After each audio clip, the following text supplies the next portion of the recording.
Welcome to Orientation 2023-2024.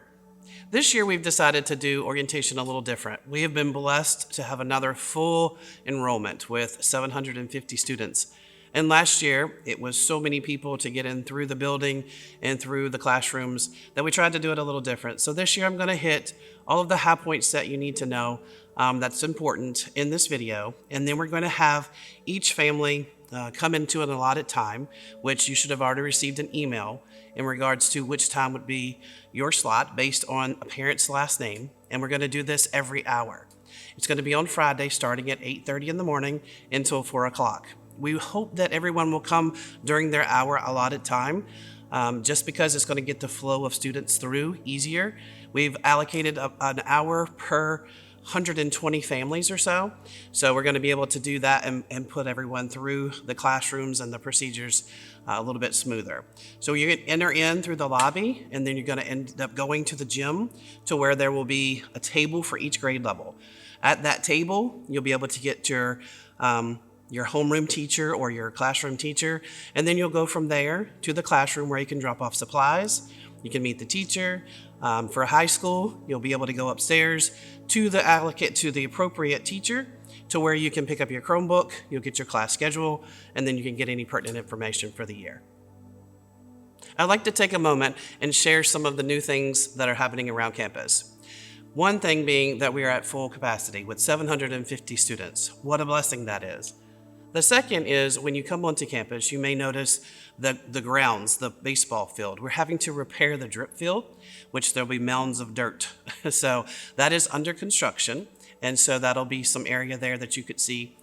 With drop-off procedure, we're going to do it exactly the same way we did last year. Try to make the flow through the campus to where you have certain drop-off areas, which you'll see indicated here, where that you can see where you're supposed to drop off based on the grade level.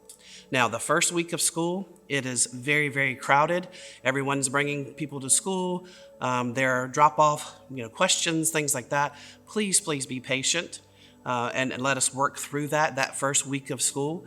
And remember, safety is always the most important thing. So please remember to be courteous of others, be patient, leave them plenty of time to get here, and then work with us in order to tweak that procedure. The second is to update our preschool down the street. This has been a long process, but it is going to be so rewarding. If you get a chance to ride by, it's only a mile down the street, and the exterior, all the renovations have been completed. With the exception of some parking lot and some bushes. But the interior is in the final stages, so we're looking forward to, in the next couple of months, wrapping that up and moving some of our preschool students down the street. That building will hold 75, which we have been blessed to have 100 preschool students in our classes, with another additional 60 plus on the waiting list. So we're hoping that this will be able to allow us to expand, which obviously we're already outgrowing, but we're hoping to even expand further because it comes with some acreage. So that's some exciting things happening around campus. The other thing is our kitchen renovation. We had kitchen and the cafeteria brightened up. We got new equipment.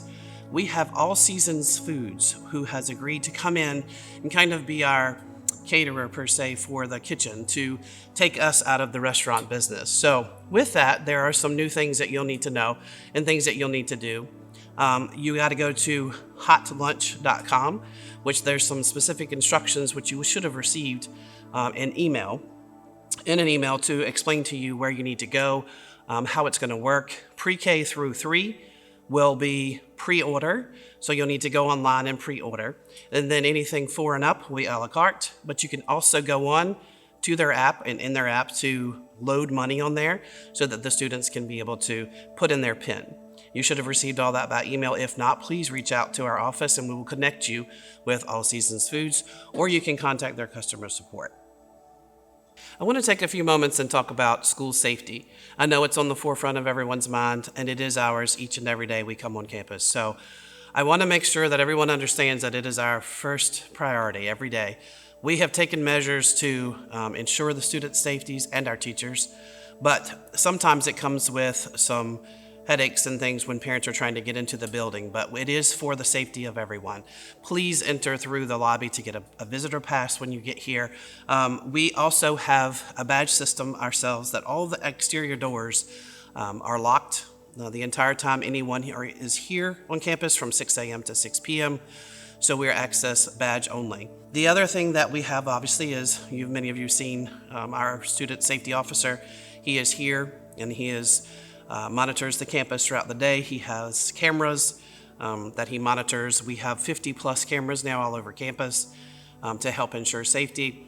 And then we have installed blinds over all the classroom doors to where they can pull down if anyone were to need to have secure their classrooms, which the doors are always locked during the day as well. So those are some of the safety features that we've done up to this point.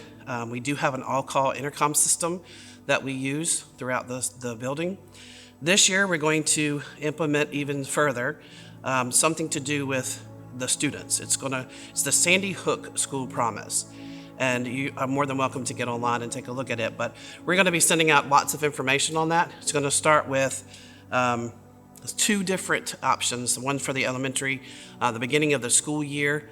They'll be sent home some paperwork, some things that we're going to be teaching, part of like the curriculum with it. And it starts with hello is the campaign. So you'll see some of that information coming. It's to help with isolation and to get people to welcome others around them, the students.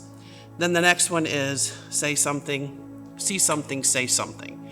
And that is going to be further along in the school year, which is going to be able to help and to foster students into the mindset of if you see something that's out of the ordinary, if you see something that of concern, you need to say something and how to go about doing that.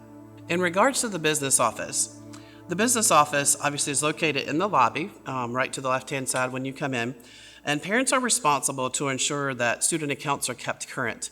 If you have any issues, concerns, questions regarding scholarship checks or your student's account, please contact the business office. Everything is automated now to where the step-up scholarships are going into accounts and that kind of stuff, but it needs parents' verification.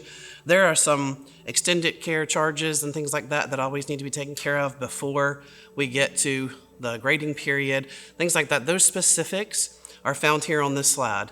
Please take the time to go back and read through them to understand fully what is expected of you regarding your business account. Our student handbook revisions have been completed, and you'll find those in the student handbook. Anything there that is underlined would be new and changed, which this year has not been. A lot to do with that. So what we're going to do this year is in homeroom. Actually, we're going to do it, I think, in study hall, to where they will students will receive an actual handbook, and they will go over it with their homeroom teacher during the study hall.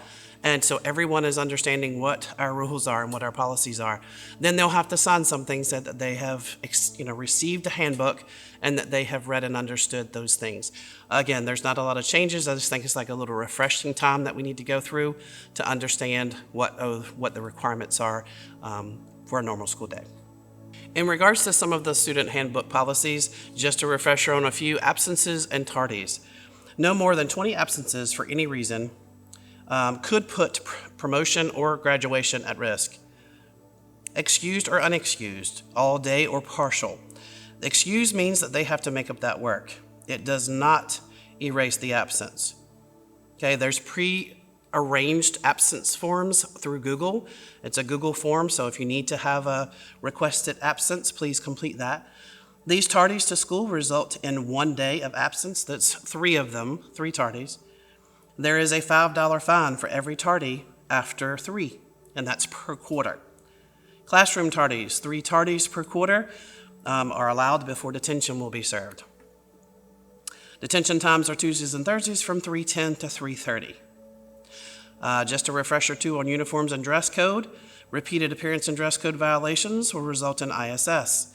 Travel ban will be acquired after 15 points. Tattoos must not be visible in school or while they're in athletic uniform. No hats or bandanas are to be worn, and any shoes that can be converted between open and closed must be closed back. Our athletic programs at TCA, our exciting changes have taken place over the years. We've added a fishing club, we have added a girls flag football team, and this year we're adding bowling. So any student that has an absent from school that has missed 4 periods or more will not be eligible to participate in after-school activities. That's just a reminder. Athletic fees are non-refundable. Once a student athlete makes a team, they are held accountable. Student athletes will not be eligible to try out for a sport if they have an F or 2 Ds at the end of the previous quarter. My School Works is our school-wide management system. It is very important that you log in and update any personal information, because that's how we will correspond with our parents and with our students, any important information. We have a hyperlink on our website called Parents How-To Video, and this will allow you to be able to walk through for any of you who are not familiar with the system. Google Classroom is our digital platform for learning. Now, this is very important as well for students to make sure that their emails are working, that they can access their classrooms. So make sure that they're able to get in. How to use Google Classroom, how the email works is all found on our website. There's also a video there that says A Parent's Guide to Google Classroom. You're more than welcome to check that out. We're excited about everyone's return next week, to see everybody all around campus, and we are excited to see what this new year will bring. I hope that you found everything you need to know in this video, even though it was short and hit the high points. As always, you are welcome to contact me directly. You can contact our office, our school office manager, our business office for business needs, our athletics for athletic needs. Anything you need, we're here for you. We're an extension of your family, and we look forward to a new year.